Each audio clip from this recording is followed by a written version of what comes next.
संत रामपाल जी महाराज एक ऐसे महान संत जिन्होंने अपनी सतभक्ति, तत्व ज्ञान, करुणा और सेवा के बल पर समाज में नई मिसाल कायम की है।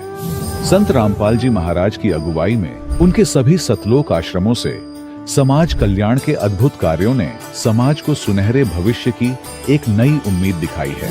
संत रामपाल जी महाराज से नाम दीक्षा लेने के बाद लाखों लोगों की लाइलाज बीमारियां जैसे कैंसर, एड्स आदि ठीक हुई। संत जी के ज्ञान से प्रेरित होकर उनके अनुयायियों ने लाखों यूनिट रक्तदान किया। संत जी ने लाखों बहन बेटियों का दहेज मुक्त विवाह करवाया।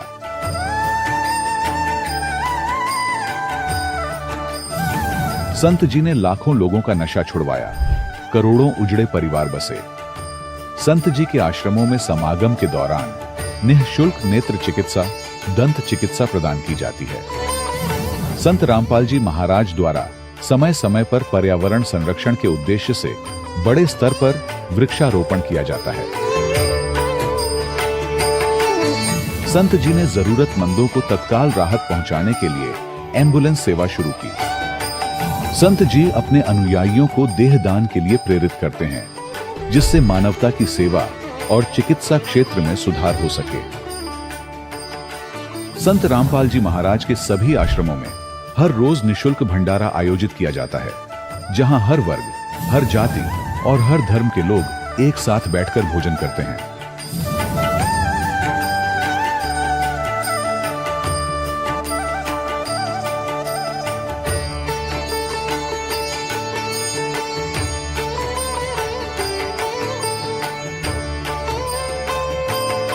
संत रामपाल जी महाराज के आश्रम में हजारों बुजुर्गों को सम्मान और प्यार के साथ जीवन जीने का अवसर मिलता है। उनके खाने, रहने और स्वास्थ्य की पूरी जिम्मेदारी संत रामपाल जी महाराज उठाते हैं। अनाथ बच्चों के लिए संत रामपाल जी महाराज के सभी आश्रम किसी वरदान से कम नहीं। यहाँ उन्हें शिक्षा, संस्कार और भविष्य के लिए बेहतर अवसर प्रदान किए जाते हैं। चाहे बाढ़ हो, भूकंप या महामारी, संत रामपाल जी महाराज और उनके अनुयायी हमेशा ही जरूरतमंदों के लिए सबसे आगे खड़े रहते हैं। कोविड महामारी के दौरान संत रामपाल जी महाराज के आश्रमों से करोड़ों लोगों के लिए भोजन, दवाइयां और जीवन रक्षक सामग्रियां उपलब्ध कराई गई। चाहे गरीब की मदद हो या किसी शोषित और पीड़ित वर्ग के हक और सम्मान की लड़ाई, संत रामपाल जी महाराज ने हमेशा ही उनकी दबी आवाज को सरकारों तक पहुंचाया है और उन्हें उचित न्याय दिलवाने में अहम भूमिका अदा की है। समाज में आध्यात्मिक और सामाजिक मूल्यों के प्रति जागरूकता लाने में संत रामपाल जी महाराज हर कदम पर मानवता के सच्चे सेवक साबित हुए हैं।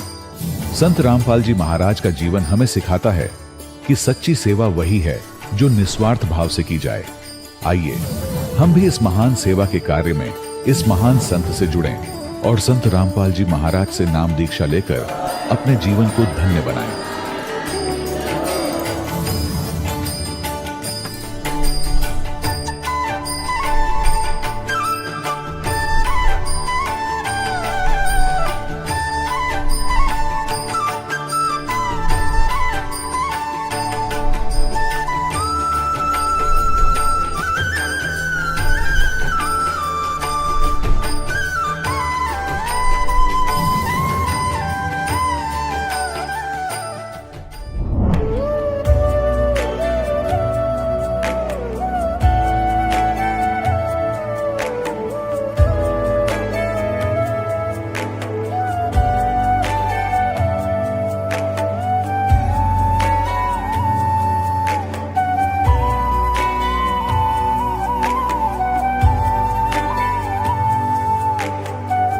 गीता में अर्जुन को स्वयं भगवान कह रहे हैं कि उस परमेश्वर की शरण में जा, उसके लिए उन संतों के पास जा जो तत्वदर्शी हो।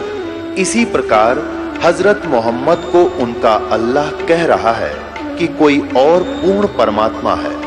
उसको पाने के लिए उन तत्वदर्शी संत की तलाश कर। वो प्रभु कौन है, ये जानने के लिए कृपया अवश्य सुनिए जगत गुरु तत्वदर्शी संत रामपाल जी महाराज के अमृत वचन। सत साहिब दर्शकों, मनुष्य अपने जीवन में शारीरिक सुख और शांति के लिए विभिन्न धार्मिक और भौतिक उपाय अपनाता है, लेकिन जब उसे शारीरिक सुख और मानसिक शांति नहीं मिलती, तब वह अंदर से टूटने लगता है। दर्शकों, कुछ ऐसी ही कहानी थी उत्तर प्रदेश की रहने वाली पूनम शाक्य जी की। पूनम जी पहले हिंदू धर्म में प्रचलित हर तरह की भक्ति साधनाओं को पूरी श्रद्धा से किया करती थीं। कोई भी तरीका ऐसा नहीं था जो इन्होंने आजमाया नहीं था, लेकिन इसके बावजूद भी इन्हें न तो शारीरिक सुख मिला और न ही मानसिक शांति। लेकिन दर्शकों, आज पूनम जी का कहना है कि जब से मैंने संत रामपाल जी महाराज से नाम दीक्षा ली है, तब से मेरी जिंदगी की रूपरेखा ही बदल गई है। दर्शकों, आखिर आज पूनम जी ऐसा क्यों कह रही हैं? आखिर इसके पीछे की सच्चाई क्या है? आइए सुनते हैं पूनम शाक्य जी की कहानी, उन्हीं की जुबानी। नमस्कार जी। नमस्कार सर। क्या नाम है बहन जी आपका? पूनम शाक। बहन जी आप कहाँ के रहने वाले हैं? मैं इटावा यूपी की रहने वाली हूँ। बहन जी संत रामपाल जी महाराज से नाम दीक्षा आपने कब ली? 2008 में। संत रामपाल जी महाराज से नाम दीक्षा लेने से पहले क्या आप कोई भक्ति साधना भी करते थे? मैं भगत जी दुर्गा देवी की भक्ति करती थी। 8 साल की उम्र में मैं भक्ति करने लगी थी और मैं परमात्मा की खोज करती थी कि परमात्मा कहीं मुझे मिल जाए कि जिसकी मुझे तसल्ली मिले। बहन जी आपने बताया कि आप 8 साल की थी तभी से दुर्गा देवी की भक्ति कर रही थी, तो दुर्गा देवी की भक्ति करने से आपको क्या लाभ मिले? जो दुर्गा देवी से हम भक्ति कर रहे थे उससे मुझे लाभ तो सर कोई नहीं मिला और ना मुझे कोई सुख मिला, खाली दुख ही दुख हमेशा मुझे मिले। मैं बहुत बीमार रहने लगी। फिर मेरी शादी हो गई, मेरे पति को बीमारी ने घेर लिया, हमें सब बच्चों को, मुझे, सब लोग हम बीमार रहने लगे। आज स्थिति मेरी सारी खराब हो गई। हर तरीके से हम परेशान रहने लगे थे, कोई मुझे लाभ नहीं मिला। बहन जी आपने बताया कि आप 8 साल की थी तभी से दुर्गा देवी की भक्ति कर रही थी, उस भक्ति से आपको कोई लाभ नहीं मिला, आपकी आर्थिक स्थिति खराब हो गई। तो फिर संत रामपाल जी महाराज के बारे में जानकारी आपको कहाँ से मिली? मेरे पति एक यशफोर्ड कंपनी में काम करते थे, उनको कोई भगत मिले और उन्होंने बताया, मैं दुर्गा की व्रती थी, उसी दिन नौ दुर्गा थे, 9वीं का दिन था, तो बताया कि माता की वो भेंटें गाने लगे। तो बताया कि आपको पता है कि ये दुर्गा कौन है? उन्हें कि नहीं, दुर्गा जननी है, दुर्गा माता है, वो सबसे बड़ी हैं। तो उन्होंने कहा कि आपको यही तो पता नहीं है कि माया काली नागनी अपने जाए खाए कुंडली में छोड़े नहीं 100 बातों की बात। ये भगत जी ने जब क्वेश्चन करा तो मेरे हस्बैंड बिल्कुल चकित रह गए। तो उसके बाद मुझे बताया आके घर पे कि ये तो कुछ भी नहीं है, परमात्मा तो कोई और है और हम लोग इनकी भक्ति करते हैं, जभी तो हम लोगों को दुख आते हैं और इसीलिए हमेशा दुख ही दुख हमें मिल रहे थे। और उसके बाद संत रामपाल जी महाराज की शरण में सबसे पहले मेरे हस्बैंड पहुँचे और उसके बाद 1 महीना के बाद संत रामपाल जी महाराज से नाम दीक्षा लिया।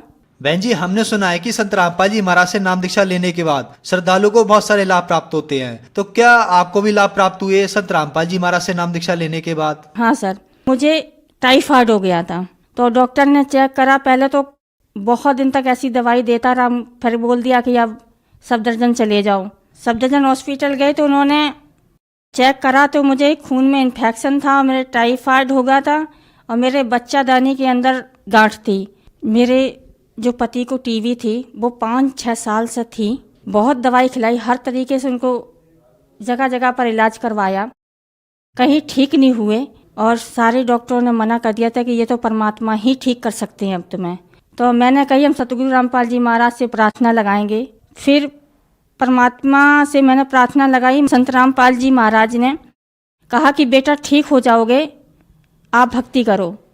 तो उसी परमात्मा की आशीर्वाद से हम बिल्कुल ठीक हैं। तब से मेरे बच्चे भी सुखी हैं और हम भी सुखी हैं। मेरे घर में कोई तकलीफ नहीं है और मेरे घर में हर चीज़ से तंगी भी थी, पैसे टकों से हर चीज़ से थी। तो मेरी आर्थिक स्थिति भी ठीक है और मेरे पति की बीमारी भी ठीक है और मेरी भी बीमारी ठीक है। मेरे बच्चों भी अब ठीक हैं और सतगुरु रामपाल जी महाराज की दया से मेरा घर खुशियों से भर दिया मालिक ने। बहन जी संत रामपाल जी महाराज से नाम दीक्षा लेने के बाद आपको बहुत सारे लाभ प्राप्त हुए। तो जो समाज आज आपको देख रहा है और वो भी किसी न किसी बीमारी से ग्रस्त है, तो क्या वो भी संत रामपाल जी महाराज से नाम दीक्षा लेने के बाद ठीक हो सकते हैं? उनके लिए आप क्या कहना चाहेंगी? मैं अपनी बहनों और भाइयों को सबको यही कहती हूँ कि सतगुरु रामपाल जी महाराज की शरण में आओ और आप हर जो दुखी, हर किसी से बीमार है, कोई पैसों से, कोई धन से, कोई बच्चों से, कोई बीमारी से, कोई कैंसर से, हर तरीके से कहीं लाभ नहीं मिल सकते। किसी भी मंदिर या मस्जिद में जाओ कहीं नहीं मिल सकते लाभ। ये सतगुरु रामपाल जी महाराज ही एक ऐसे हैं, एक ऐसा यहाँ पर दरबार है कि यह लाभ मिल सकता है और कहीं भी नहीं मिल सकता है। आज मनुष्य शरीर मिला है तो सिर्फ भक्ति के लिए ही मिला है और सतगुरु रामपाल जी महाराज के शरण में आओ, यही लाभ मिलेगा और भक्ति करो और अपना कल्याण करवाओ। बहन जी, संत रामपाल जी महाराज से नाम दीक्षा कैसे ले सकते हैं? चैनल पर सत्संग आता है, उसके नीचे एक पट्टी आती है, उस पर नंबर लिखे हुए हैं, वो नंबर कांटेक्ट कर लो और उन पे मिलाओ। अब तो परमात्मा ने इतनी दया कर दी है कि हर जगह पर नामदान सेंटर खोल रखे हैं, कहीं भी जाकर आप नाम दीक्षा ले सकते हैं। धन्यवाद बहन जी।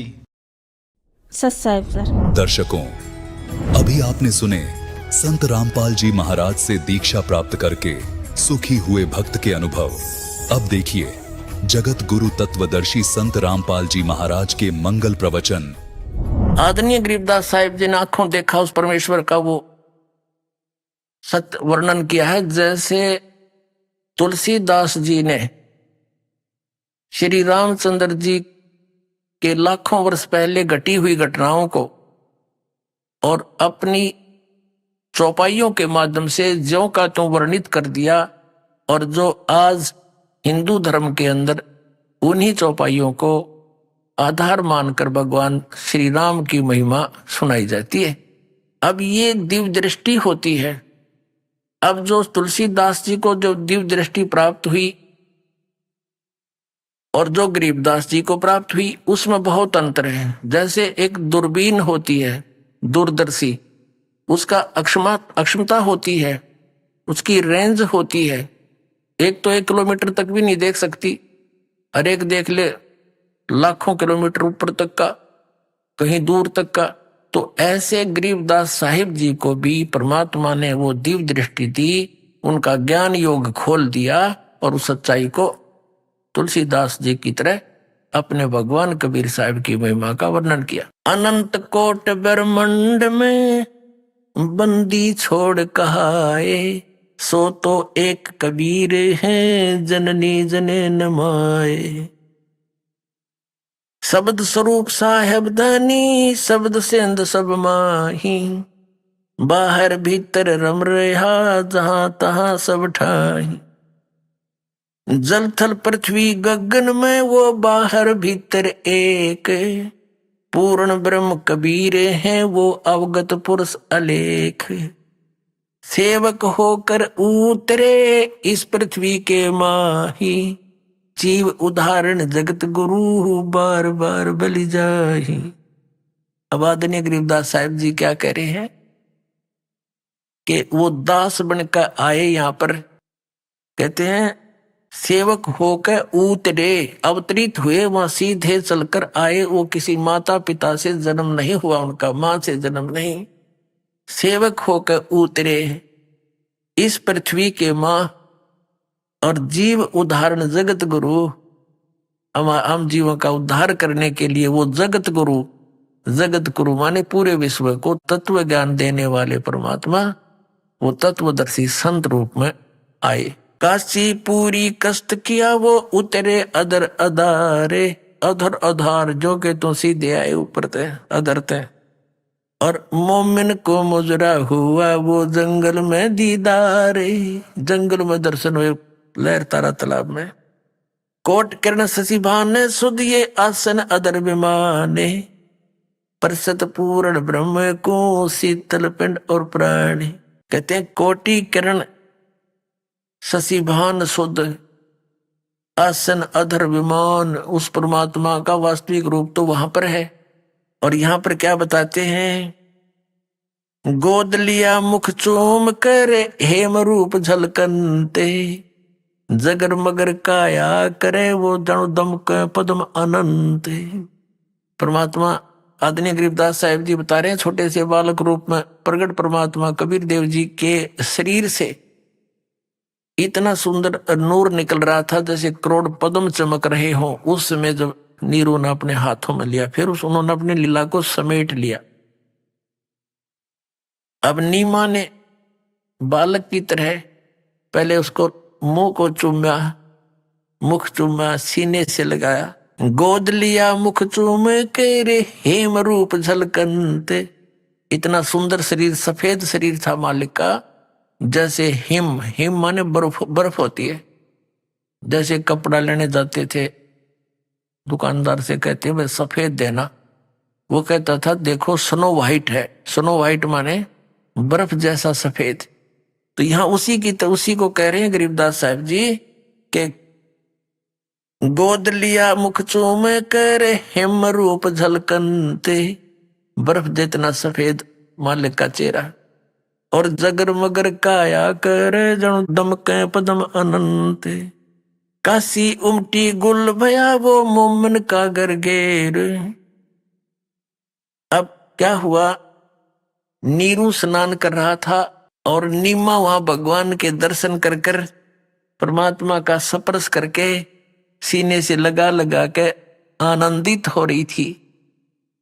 अब नीरू स्नान करके आया, उसने देखा कि यह तो बच्चे में बहुत मस्त होगी, तो उसने हिसाब लगाया कि यदि हम इस बच्चे को घर ले जाएंगे तो काशी के लोग कहेंगे यू किसका बालक कहां से उठा लाए तुम। और पहले तो हमारा कोई मुसलमानों में मित्र नहीं, हिंदुओं से संपर्क रहा नहीं, तो ये हमें नगर से निकाल देंगे और बच्चा भी छीन लेंगे। ऐसा कुछ सोचकर अपनी पत्नी से कहा नीमा तो इस बालक को यहीं छोड़ दे, इसी में हमारा हित है। नीमा कहने लगी जी पता नहीं इस बालक ने मेरा क्या जादू कर दिया, मैं छोड़ नहीं सकती, मैं प्राण त्याग दूंगी, इस बिना मैं रह नहीं सकती। अब नीरू ने पूरे जीवन में अपनी पत्नी की तरफ प्रथम दिन उस दिन हाथ उठाया था उसको थप्पड़ मारने के लिए, और कहा था, कहने लगा कि तू जिद्दी होगी, हट्टी होगी है, मैंने तेरी किसी भी बात को आज तक मोड़ा नहीं, इसलिए नहीं मोड़ा कि हमारे संतान नहीं, और जो तू कहती रही मैं स्वीकार करता रहा कि इसकी आत्मा दुखी ना हो। जिस कारण से तू एक जिद्दी होगी है, हट्टी होगी है, और आगा पीछा कुछ देख नहीं रही है, सब कुछ बता के हमसे बच्चा भी छीन लेंगे, देश ये गांव से भी निकाल देंगे, और तू मान जा। तो उसने ऐसे थप्पड़ किया था कि तेरा मार दूंगा ना, इसे न रख दे। तो परमात्मा बोले वो नवजात शिशु रूप में कि नीरू मुझे घर ले चलो, तुम्हें कुछ नहीं होने वाला। अब वो डर गया कि बालक बोले, एकदम घबरा गया कि कोई फरिश्ता ना हो और तेरे ऊपर कोई आपत्ति ना आ जा, चुप करके आगे चल पड़ा। अपने आत्माओं लोग आगे देखने के लिए दूर दूर से, अब ये तब नो तो पूछो भी कहाँ मिला कि ऐसे ऐसे लहर तारा तालाब पर, कमल के फूल पर। अब ये कोई ज्यादा किसी ने गहराई से नहीं पूछा, लेकिन बच्चे की प्रशंसा करने लग गए देख कर उसके सुंदर शरीर ने। कोई नो कहे तो विष्णु जी का रूप है, कोई नो कहे तो ब्रह्मा जी सा दिखा सुंदर, कोई कहे तो शंकर भगवान आ रहे हैं दूसरे, कोई नो कोई कहे तो किसी गण उतरा है, यानी इतना सुंदर शरीर बालक का नहीं हो सकता। तो इस तरह पूरी काशी में चर्चा का विषय बन गई। फिर क्या हुआ, 25 दिन के हो गए भगवान और कुछ नहीं खाया पिया। अब नीमा फिर चिंतित होगी, साथ में नीरू भी दुखी। अब वो कहने लगी हे भगवान शंकर, या तो ये देना नहीं था, अर्दाता दिया है तो इसको ले रहे हो। अब ये मरेगा, साथ में मरूंगी, फाइनल फैसला करती अटल हृदय में सोच लिया। तो परमात्मा अंतर्यामी है, उन्होंने शिव जी को प्रेरणा की। अब शिव जी के कसक हुई कि तुझे कौन याद करके रो रहा है। वहां से वो चलकर आए शिव मंडल से, शिवलोक से, एक साधु रूप बना के। और आके कहा कि माई क्यों रो रही है। नीमा ने बताया कि महात्मा जी के बताऊं, रहने दो, मेरा दुख ना सुनो, आप भी दुखी हो जाओगे। तब भगवान शंकर ने कहा कि माई ऐसे कहते हैं अपना दुख दूसरे को बता दे, हल्का हो जाता है, और हो सकता है मैं भी कुछ समाधान कर दूं। तो नीमा ने फिर सारी कहानी बता दी कि पहले तुम्हारे कोई संतान नहीं थी। एक दिन मैंने अपने भगवान शिव को याद किया था, उन्होंने कमल के फूल पर लहर तारा तालाब में बालक भेज दिया मेरे लिए, और अब ये कुछ खा पी नहीं रहा महात्मा जी, 24-25 दिन का हो गया, और ये मरेगा साथ में मरूंगी। ये मेरा फाइनल फैसला है, अंतिम फैसला है। यूं कहकर रोने लगी। तब शिव जी ने कहा कि तेरा बालक दिखा कहाँ है।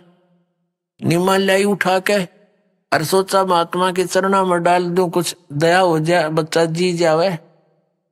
भगवान शंकर के साधु रूप में खड़े पैरों में डालना चाहा।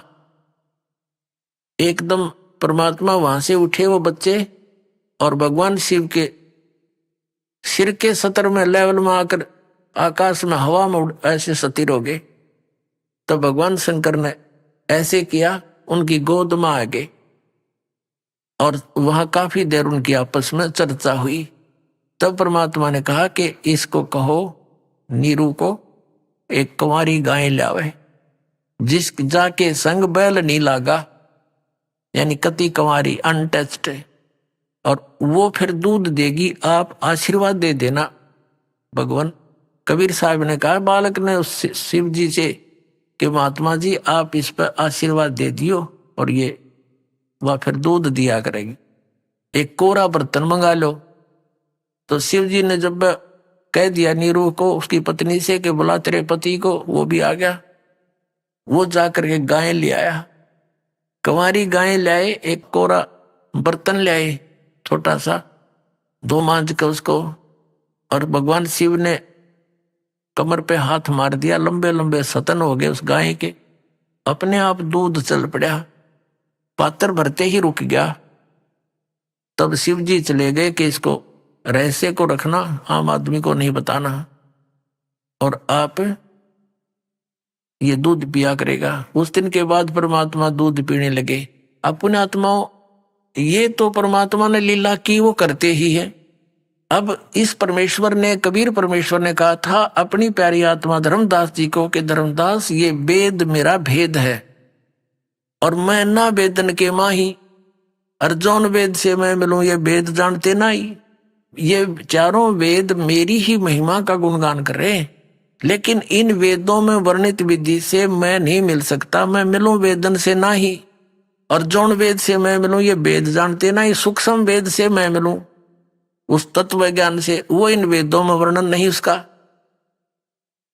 अब आपको दिखाते हैं ये चारों वेद क्या बताते हैं, कभी परमात्मा कैसा है, वो क्या लीला करता है, तो ये आसानी से पहचान लेंगे हु इज गॉड। आपको दिखाते हैं ऋग्वेद का एक मंत्र, और अनुवाद करता भी ये है दास कराओ, तो ये नो कह देते कि भाई रामपाल ने के अनुवाद करना हो, संस्कृत ना जानता।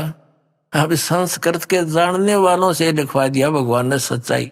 देखो इन्हें घुमाने की चेष्टा तो की है, लेकिन सच्चाई के छुपा करे।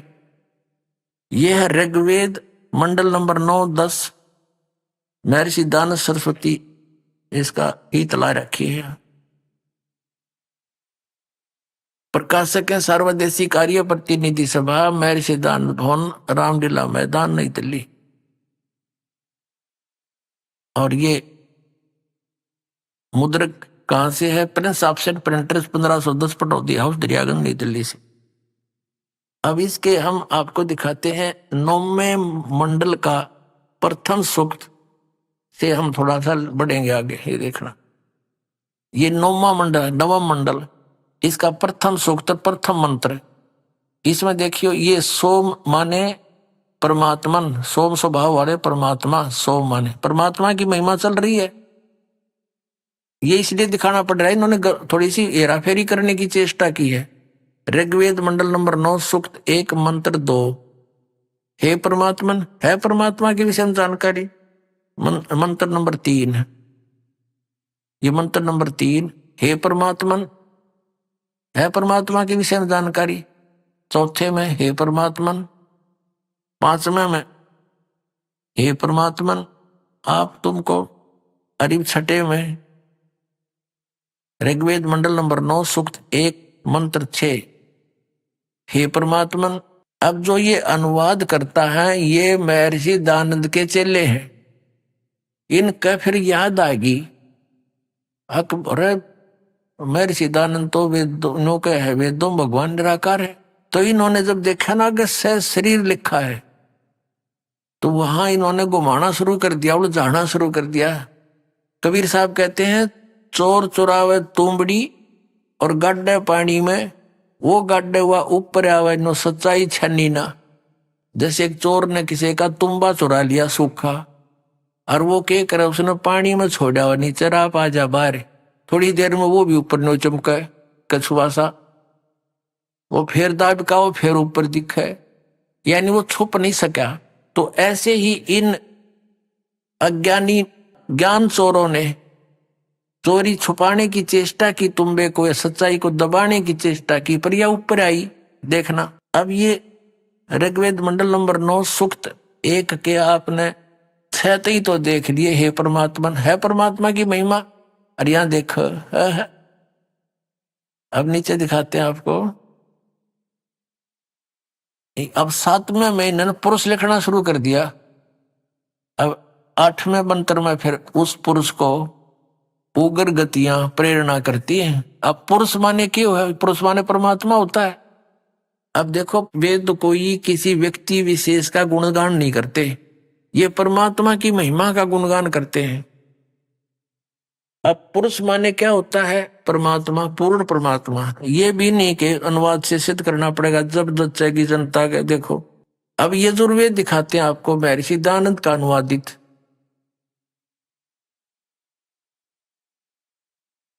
और ये वहीं से प्रकाशित है। ये इसका अनुवादक है महर्षि दानंद सरस्वती, प्रकाशक ये वही वाले हैं। और इसके कति लास्ट वाले मंत्र में अभी आपको पहले भी दिखाया था, फिर दिखाना पड़ेगा, प्रसंग दूसरा होगा। ये 40वां अध्याय यजुर्वेद का, और ये 17वां मंत्र, ये 17वां, ये 4440वां अध्याय, 17वां श्लोक।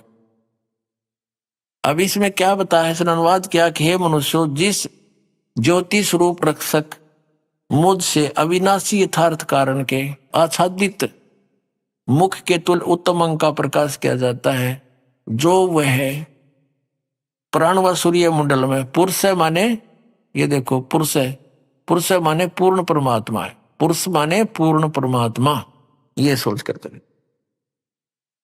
अब हमने ऋग्वेद फिर ले लिया, यजुर्वेद धर दिया। अब देखो ये ऋग्वेद फिर ले लिया हमने, और ये देखो हम जहां आपको लाना चाहते थे, ऋग्वेद मंडल नंबर 9 सूक्त 1 मंत्र, हम आपको 8 पर ले आए। 8 पर उस पुरुष को, उस पूर्ण परमात्मा को, पुरुष माने पूर्ण परमात्मा को उग्र गतियां प्रेरणा करती हैं, यानी उग्र परिस्थितियां हो जाती हैं। जब भगवान नीचे आता है हाहाकार मच जाती है, न्याय भाई कुछ रहता नहीं है, तो वो भासमान शरीर को वह पुरुष वो परमात्मा प्राप्त होता है। अब देखो आगे, और जिसमें 3 प्रकार से दूसरों का वारण करने के लिए, कल्याण करने के लिए मधु में शरीर मिलता है। उस परमात्मा का 3 प्रकार की सतिथि में वो सबका धारण पोषण करते हैं, वारण करते हैं। अब ये दूसरी सतिथि में यहां पर उन्होंने किया है कि जब वो परमात्मा शिशु रूप धारण करके आता है, शिशु बालक का, तो उसमें उसकी परिवर्ष की लीला का वर्णन है। उस सोम माने सोम स्वभाव वाले पुरुष को, यानी पूर्ण परमात्मा को समझो। इन्होंने अड़ंगा डांड तो मतलब था, ये देखियो यहां इसने इसी यहां पर प्रथम मंत्र में ऋग्वेद मंडल नंबर 9 के सूक्त 1 के मंत्र 1 में सोम माने परमात्मा, परमात्मन, सोम स्वभाव परमात्मन, सोम माने परमात्मा अमर पुरुष होता है। देखो, और यहां इन्होंने हड़ंगा कर दिया अब ऋग्वेद मंडल नंबर 9 सूक्त 1 मंत्र हम 9 में आ रहे हैं। उस सोम माने अमर पुरुष को, पूर्ण परमात्मा को, जो शिशु रूप धारण करके, बालक का रूप धारण करके कुमार अवस्था में ही, इन्हीं की पहले अनुवाद पढ़ते हैं। उस सोम स्वभाव वाले श्रद्धालु पुरुष को यानी परमात्मा को कुमार अवस्था में ही सब प्रकार से अधन्या, अधन्या माने बिना धनाई, अभी माने पूर्ण रूप से, सब प्रकार से यानी अनटच्ड, धेनो माने गौवें तृप्त करती है। देखो कति क्लियर कर दिया कि उस इसका वास्तविक अर्थ यह है कि शिशु रूप में प्रकट उस अमर परमात्मा को जब वो शिशु रूप में होता है तो सब प्रकार से यानी कुंवारी गायों द्वारा उनकी परवरिश की लीला होती है, वो उनको तृप्त करती है। तो पुण्यात्मा ये लीला करी किसने? आज तक इतिहास दिखाए दो किसी भगवान का, किसी मजहब के भगवान का, इस कबीर साहब ने छोड़ के। तो who is God? Kabir is God. बोलो सतगुरुदेव।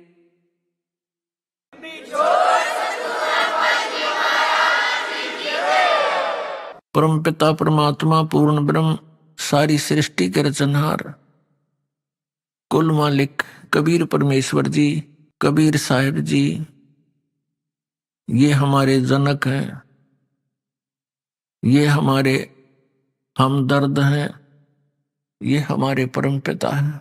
हमारे दुखों को देखकर ये परमात्मा बहुत दुखी रहते हैं और कोशिश करते हैं कि किसी प्रकार इन भोली आत्माओं को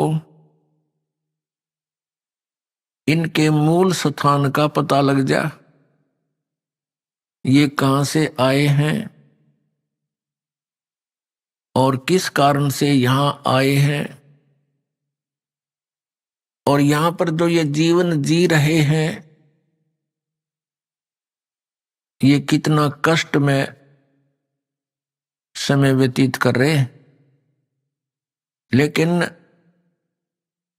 जहां हम रह रहे हैं, जिस भगवान के, जिस मालिक के अंतर्गत हम रह रहे हैं, ये काल भगवान है। गीता जी अध्याय नंबर 11 के श्लोक नंबर 32 में ये कहता है, मैं काल हूं अर्जुन और सब लोकों का नाश करने के लिए अब प्रवृत्त हुआ हूं। श्री कृष्ण से बाहर निकलकर वो काल बोल रहा था, अपना विराट रूप दिखा रहा था। श्री कृष्ण काल नहीं थे। श्री कृष्ण जी ने पहले कभी अपने आप को काल नहीं कहा, बाद में पश्चात में कभी अपने आप को काल नहीं कहा। ये काल क्यों कहलाता है? इसको एक रोग लगा हुआ है 1,00,000 मानव शरीरधारी प्राणियों का नित आहार करने का और 1,25,000 की उत्पत्ति करने का,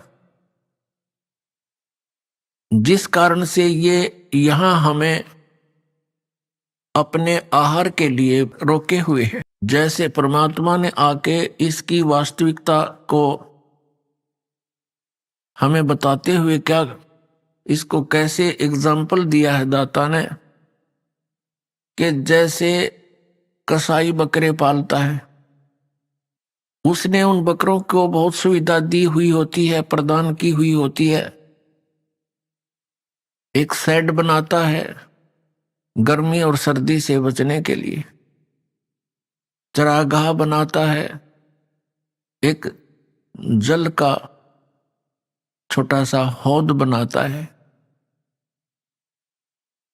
उनको जल की सुविधा देने के लिए। तो वो भोले प्राणी ये समझते हैं कि ये हमारा जो मालिक, ये बहुत ही नेक व्यक्ति है, हमारी असुविधा सुविधा का कितना ध्यान रखता है। और इसी दृष्टिकोण से जब वो कसाई उन बकरों के बीच में आता है, उससे वो प्यार करने के लिए उसके चारों तरफ घूम जाते हैं, एक नेक व्यक्ति मान के। कोई तो ऐसे पैर उठाकर उसको प्यार देने की चेष्टा करता, सीने से लगाना चाहता है कि इसने हमें कितनी सुविधा दे रखी है। पुण्यात्माओं, ये पशु पक्षी प्राणी जितने जीव जंतु हैं, ये वही आत्माएं हैं जो कभी पहले मनुष्य भी रही है। तो प्रत्येक प्राणी समझता है कि कौन कैसा व्यक्ति है। जैसे कोई व्यक्ति, जैसे हम देखा करते थे, पशुओं को संभालता है, जो एक घर का सदस्य है, उनको चारा डालता है, उनको नहलाता है, पानी पिलाता है। तो जब वो उनके निकट जाता है तो उसको चाटते हैं, वो हाथ को ऐसे प्यार देते हैं कि ये बहुत अच्छा आदमी है। तो इसी प्रकार वो बकरे उस कसाई को, अपने शत्रु को और एक नेक व्यक्ति जानकर उसको प्यार देने के लिए उसके हाथों को चाटते हैं। उसने ऐसे हाथ लगा रखा होता है, वो देख रहा होता है इसमें कितना मांस बन गया, और वो चाटते हैं ये समझकर कि हमें ये बहुत ध्यान रखता है, हमारी बहुत नेक व्यक्ति है। और कसाई यूं देखे इसमें कितना मांस हो गया, यो कितने का बिकेगा।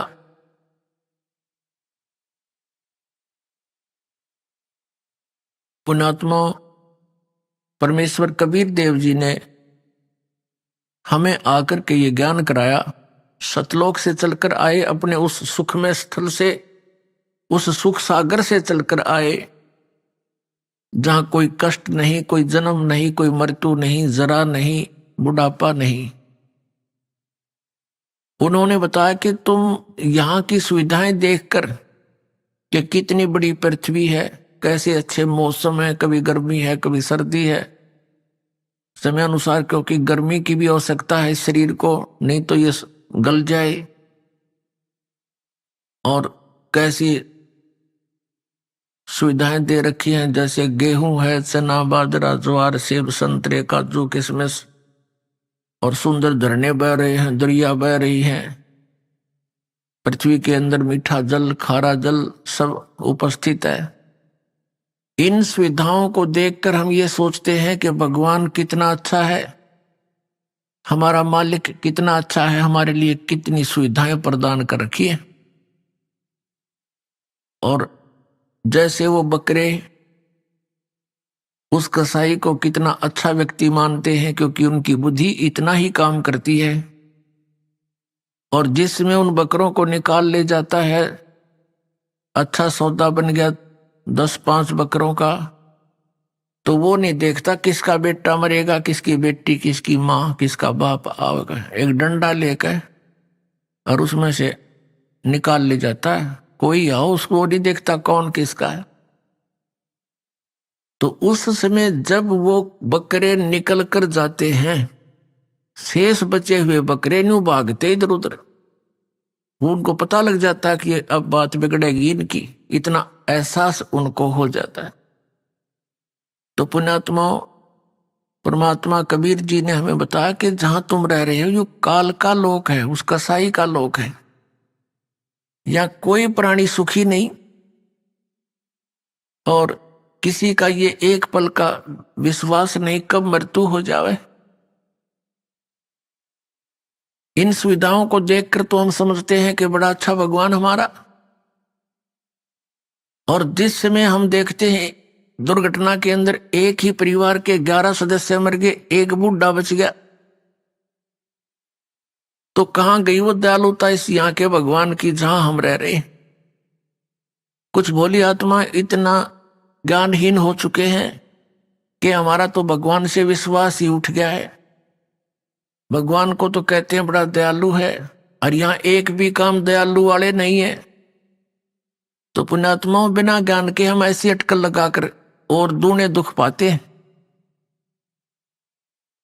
अब जो दयालु का लोक है, दयाल का लोक है, उस हमदर्द का लोक है, उसको हम छोड़कर आगे अपनी नालायकी ते गलती ते, और जब तक हम वहां नहीं जालेंगे तब तक हम सुखी नहीं हो सकते। ये लोक सुख का है ही नहीं। 21 ब्रह्मांड है इस काल भगवान के, 21 ब्रह्मांड में आग लगी हुई है। यही काम क्रोध की, लोभ मोह अहंकार की। स्वर्ग के अंदर देख लो उन देवताओं के आपस में लठबाजें, एक दूसरे की स्त्री पर बुरी नजर रखे। जो कर्म यहाँ के प्राणी करते वो यहाँ के स्वर्ग और महास्वर्ग के, वो जिनको हम देवता कहते हैं, वो भी यही करते। तो कहां सुख होगा इस प्राणी को? जो साधनाएं आप जी अभी तक क्या करते थे, वेदों में वर्णित विधि, उसकी अंतिम उपलब्धि स्वर्ग प्राप्ति है, महास्वर्ग यानी ब्रह्मलोक प्राप्ति है। और वहां गए हुए प्राणी भी फिर पुनर्जन्म में आते। तो पुण्यात्मा,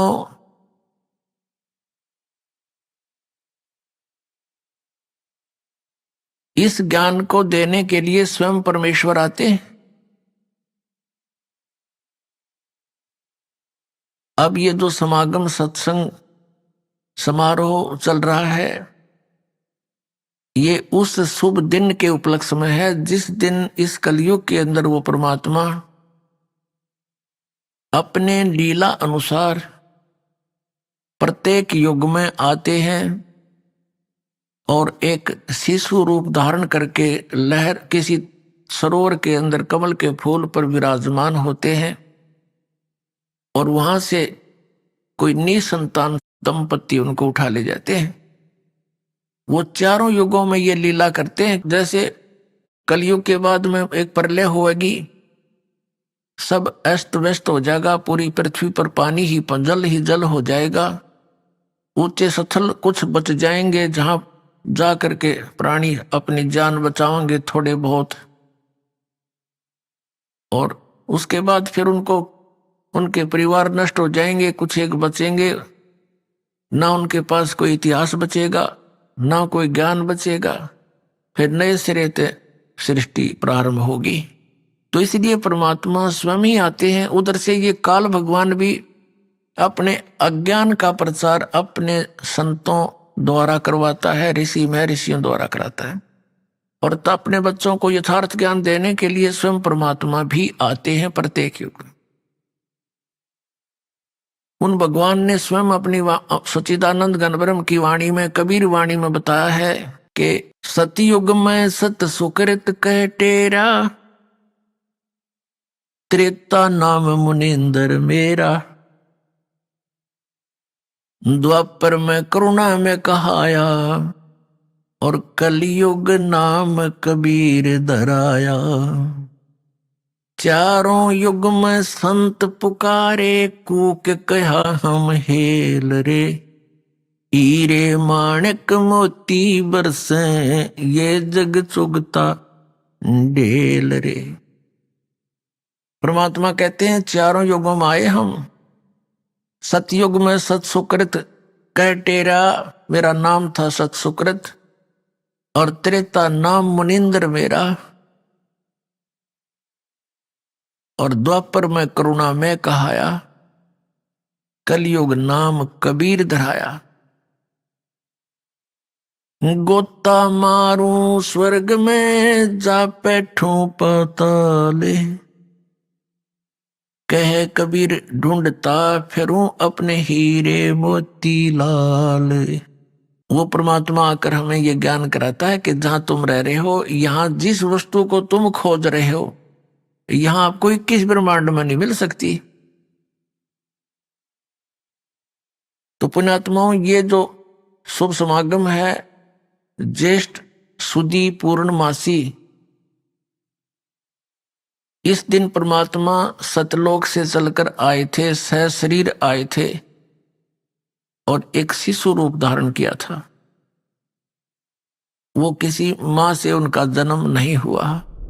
अभी आपने सुने संत रामपाल जी महाराज के मंगल प्रवचन। आइए अब सुनते हैं संत रामपाल जी महाराज से नाम दीक्षा लेकर सतभक्ति करके अद्भुत लाभ प्राप्त करने वाले अनुयायी के विचार। दर्शकों, क्या हो यदि कोई मनुष्य बचपन से लेकर बुढ़ापे तक पूरी निष्ठा से परंपरागत भक्ति साधना करता रहे, लेकिन फिर भी उसके जीवन से दुख और बीमारियां जाने का नाम न लें। ऐसे में उसका निराश होकर बुरी संगत या नशे की ओर झुक जाना स्वाभाविक हो जाता है।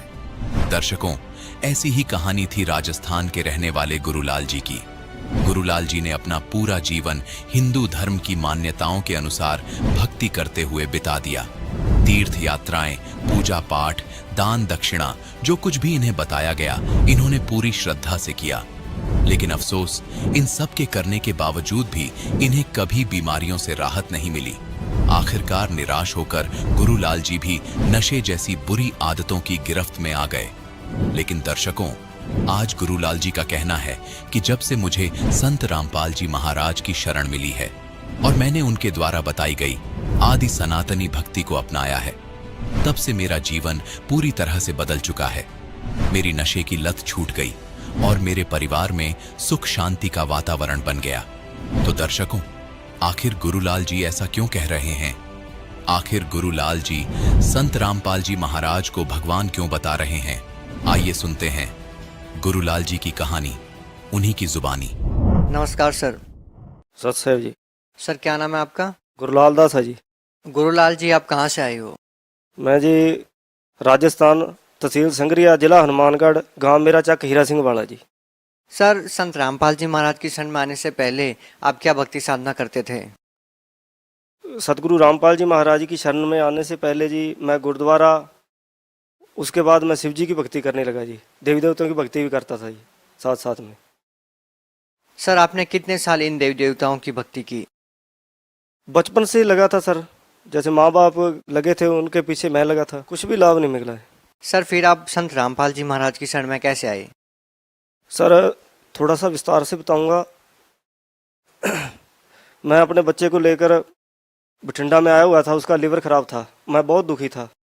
और जब ट्रेन में जा रहा था, एक मेरे को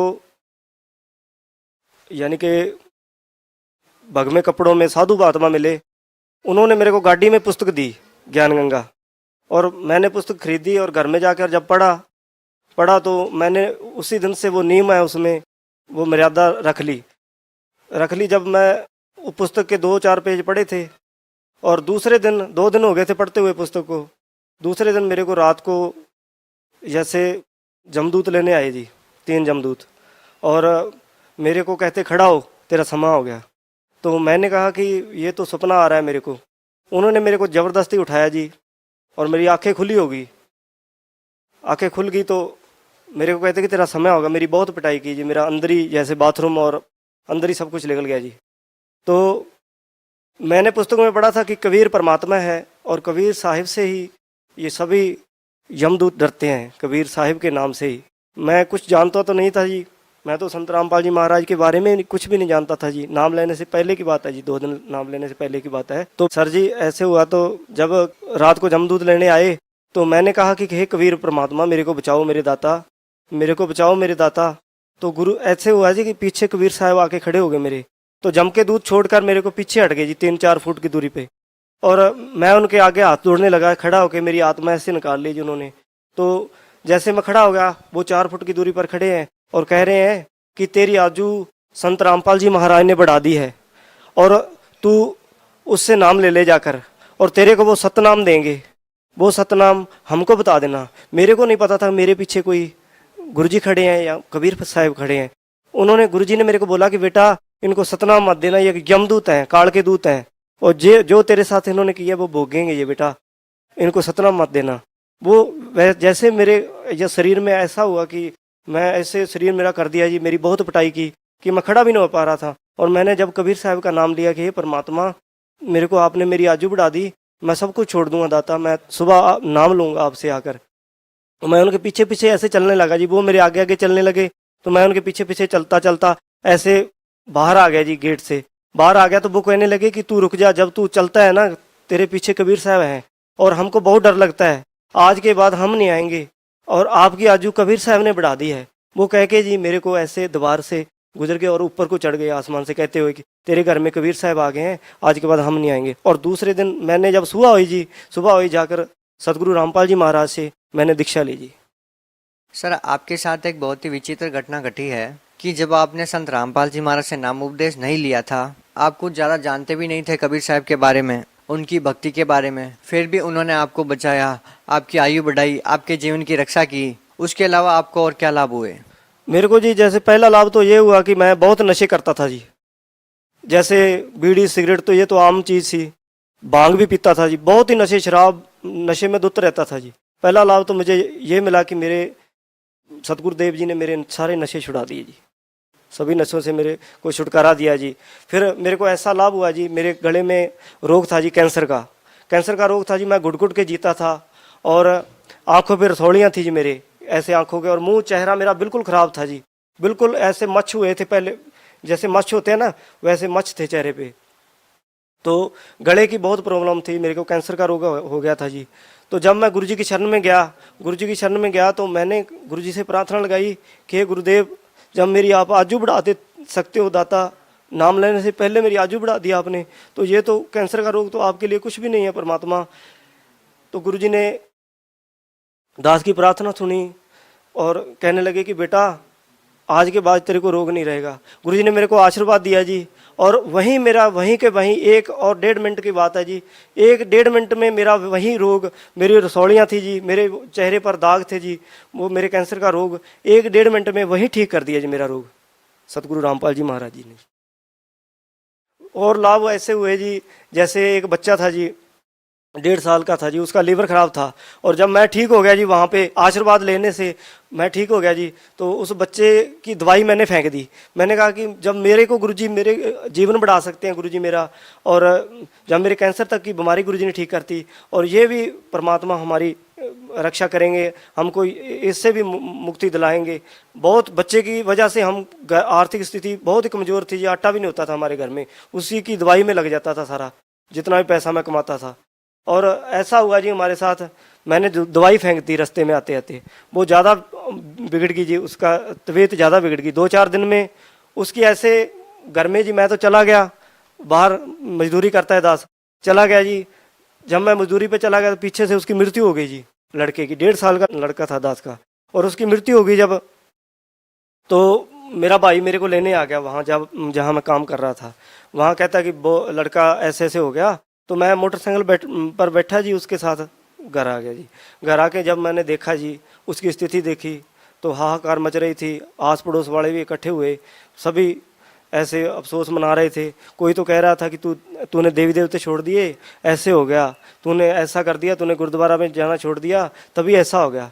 तो भगजी मैं बहुत दुखी हो गया था। तो वो बच्चे की लाश लेकर मैं गया जी, गांव का डॉक्टर है एक, उसके पास गया। उसको मेरा भाई ज़्यादा कहने लग गया कि तू उसके पास ले चल, तो मैं घर से वहाँ ले गया जी उसको। डॉक्टर ने चेक किया जी उसको, और कहता कि इसको घर में ले जा, इसमें श्वास नहीं है। और मैं घर में आते आते ऐसे रखा बच्चे को, तो मैंने गुरुजी से अरदास लगाई घर में ही जी, और मैंने कहा कि हे परमात्मा, जब आप मेरी आजू बढ़ा सकते हो, मेरे रोग, ये कैंसर तक का रोग ठीक कर सकते हो मालिक, इसकी भी रक्षा करो दाता, इसकी भी आजू बढ़ाओ। हे परमात्मा, मेरे सतगुरुदेव ने तेरी दया करी मेरे पर। मैं कुछ इतने लाभ दिए, मैं बता नहीं सकता आपको, इतने लाभ दिए मेरे को इस भगवान के। मैं धन्यवाद करता हूँ इस भगवान का। मेरे बच्चे की आजू बढ़ाई, उसी तरह हम जिंदा हो गया जी, गांव के सामने सभी देख रहे। जितने मेरे को गालियां देते थे उस ग्राम में, वो कहने लगे कि आपके संत में बहुत शक्ति है, वो पूर्ण संत है। मेरे को इतने लाभ हुए जी, मेरे कैंसर का रोग ठीक किया, मेरी आजू बढ़ाई मेरे परमात्मा ने। और घर में ऐसा होता था जी, हमारे खाने को आटा नहीं होता था, और हम मांग मांग कर खाते थे, काम भी करते थे, फिर भी बीमारी के कारण हमको मांग के खाना पड़ता था। जब से मैंने नाम लिया, मालिक ने बहुत सुख दिए। एक दिन मैं सेवा पे आया हुआ था जी, पुस्तक सेवा बठिंडे में, और जब मैं घर में गया तो मेरे को किसी ने मजदूरी पे नहीं लगाया 2-3 दिन, और घर में घी भी नहीं था, ना आटा था, ना कोई खांड चीनी थी। और भक्तमती कहने लगी कि आपने घर में आटा भी नहीं है, और ना कोई चीनी है, ना कोई खाने पीने की वस्तु कोई नहीं है। तो मैंने कहा कि गुरुजी कहते हैं ना वाणी में कि मांगन गए सो मर गए, भी गुरुजी वाणी में बताते हैं कि बेटा मांगना मत, मेरे पे विश्वास रखना, किसी से मांगने मत जाना।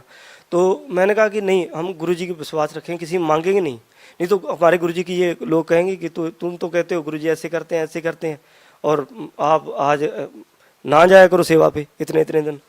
तो मैंने कहा कि मांगेंगे नहीं। भगजी ऐसे हुआ हमारे साथ, जब मैं बाहर गया था काम पूछने के लिए। और साथ के पड़ोस वालों ने कहीं जाना था, उन्होंने सौदा सारा सामान राशन ला के रखा हुआ था। वो उसी समय हमारे घर में आए राशन लेकर और कहने लगे कि भाई ये हमारा राशन आप रख लो, हम कोई 10 दिनों के लिए बाहर जा रहे हैं। उसी टाइम भगत जी वो राशन सारा मेरे को दे गए, भक्तमती को, तेल तक की, चीनी तक। और जब मैं वापस आया तो भक्तमती कहने लगी गुरुदेव जी ने कृपा कर दी, वो साथ वाली पड़ोस वाली थी, वो सारा सामान देगी, वो तो 10 दिन के लिए जा रहे हैं, कहते कि बाद में हम ले लेंगे आपसे। तो घर में आटा भी नहीं था भगत जी। तो मैंने कहा कि भक्तमती कहती कि अब तो आटे की प्रॉब्लम है। तो ऐसे प्रेरणा हुई बैठे बैठे के, तो मैं रोने लगा कि ये मालिक मैं बहुत नीच प्राणी होता था, ना तो मैं कोई दान कर सकता हूँ परमात्मा, मैं तो सिर्फ मांग सकता हूँ मालिक। तो मेरे प्रेरणा हुई ऐसे कि कूलर में जैसे कोई वस्तु पड़ी है, मैं कूलर खोल के देखा भगत जी, मेरा टूटा फूटा कूलर पड़ा था, उसमें एक गट्टा भरा हुआ कणक का। मैं उठा के उसको, हे परमात्मा मैं कैसे गुण गाऊं इस दयालु परमात्मा की।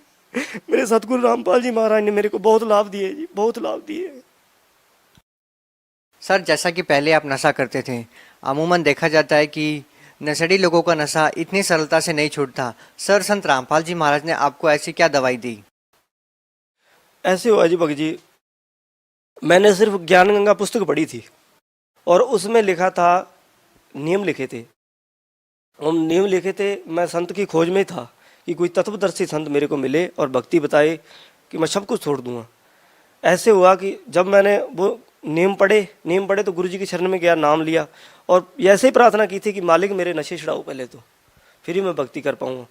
उन्होंने आशीर्वाद दिया और मेरे को नशे से इतनी नफरत हो गई कि मैं सिगरेटें पीता था ना, सिगरेट के कारण मेरे गले में कैंसर हो गया था और मुंह से खून आता रहता था। इतना यानी कि मेरा शरीर इतना कमज़ोर हो गया था, बिल्कुल काला पड़ गया था मेरा शरीर। सिगरेट पीता था जी, भांग पीता था, इतनी बेहद की भांग पीता था, गोलियां भी खाता था, बुक्की भी खाता था, शराब भी पीता था। और घरवाली मेरी इतनी दुखी थी, घरवाले मेरे माता जी भी बहुत दुखी थे।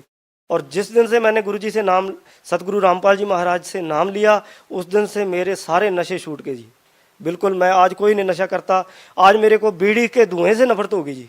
सर, सुना है संत रामपाल जी महाराज जी अन्य संतों के बारे में या उनके द्वारा बताई गई भक्ति विधि के बारे में टिक्का टिप्पणी करते रहते हैं। सर, क्या ये सही है? नहीं सर, वो हमारे गुरुजी सतगुरु रामपाल जी महाराज किसी की निंदा नहीं करते सर, वो सच्चाई बताते हैं और इन्हीं की पुस्तकें लिखी हुई प्रोजेक्टर पर दिखाते हैं। और अगर सच्चाई दिखाना भी निंदा है तो ये शब्द झूठ है सिर्फ, क्योंकि हम आज पढ़े लिखे हैं, शिक्षित हैं, हम देख सकते हैं टीवी पर सत्संग आता है जी, हम देख सकते हैं हमारे गुरुजी गीता, चारों वेद, गुरु ग्रंथ साहिब, कुरान शरीफ, बाइबल सभी को खोल खोल कर दिखाते हैं। और इनकी जो नकली धर्मगुरु बने हुए हैं आज, इनकी भी किताबें दिखाते हैं, ये क्या भक्ति बताते हैं। और हमारे गुरुजी के पास वो भक्ति है, वो सच्ची भक्ति जिससे नानक जी का मोक्ष हुआ जी। जो नानक जी भक्ति करते थे, आज मेरे गुरुजी वो भक्ति देते हैं, सच्ची भक्ति जी। सर, भगत समाज को क्या संदेश देना चाहते हैं? सर जी, भक्त समाज को संदेश तो नहीं, प्रार्थना करता हूँ भक्त समाज से कि हमारे गुरुजी सतगुरु रामपाल जी महाराज आज के पूर्ण संत हैं और उन्हीं के पास सच्चे नाम है जी। और भक्त समाज से यही प्रार्थना है, जैसे दास नशे करता था, कैंसर का रोग ठीक किया, आर्थिक स्थिति बहुत कमज़ोर सी दास की और इतने लाभ हुए कि गिना नहीं सकता। भक्त समाज को यही संदेश देना चाहता हूँ जी कि हमारे गुरुजी सतगुरु रामपाल जी महाराज पूर्ण संत हैं, सच्ची भक्ति बताते हैं। आप जल्द से जल्द जुड़ो, हमारे गुरुजी से नाम लो। सर, संत रामपाल जी महाराज से नाम दीक्षा कैसे ले सकते हैं? सर जी, हर एक ज़िले में नामदान सत्र खुला हुआ है, जैसे पंजाब, हरियाणा, यूपी, एमपी सभी क्षेत्र में नामदान खुले हुए हैं जी। तो आप जैसे जाके नामदान ले सकते हो जी, हर एक ज़िले में खुले हुए हैं नाम सत्र। बहुत बहुत धन्यवाद। सत साहिब जी।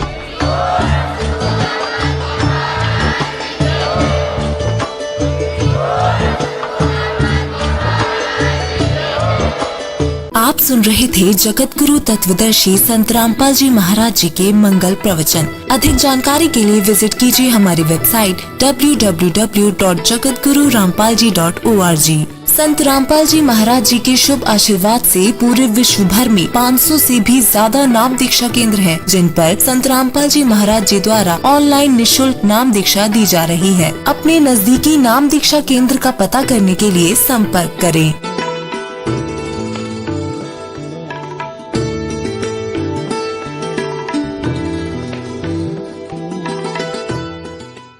जगत गुरु तत्वदर्शी संत रामपाल जी महाराज जी के पावन सानिध्य में भक्ति की अलख जगाने तथा श्रद्धालुओं को सत्य भक्ति मार्ग का रास्ता दिखाने हेतु फिजी के लोकप्रिय चैनल FBC2 चैनल पर जगत गुरु तत्वदर्शी संत रामपाल जी महाराज जी के मंगल प्रवचनों का प्रसारण प्रतिदिन रात्रि 8 बजे से 9 बजे तक किया जा रहा है। इस सत्य भक्ति मार्ग को अपनाने के लिए अधिक से अधिक सत्संग प्रसारण देखें। इस सत्संग प्रवचन का सीधा प्रसारण संत रामपाल जी महाराज लाइव सत्संग YouTube चैनल और जगत गुरु संत रामपाल जी महाराज Facebook पेज पर भी देख सकते हैं।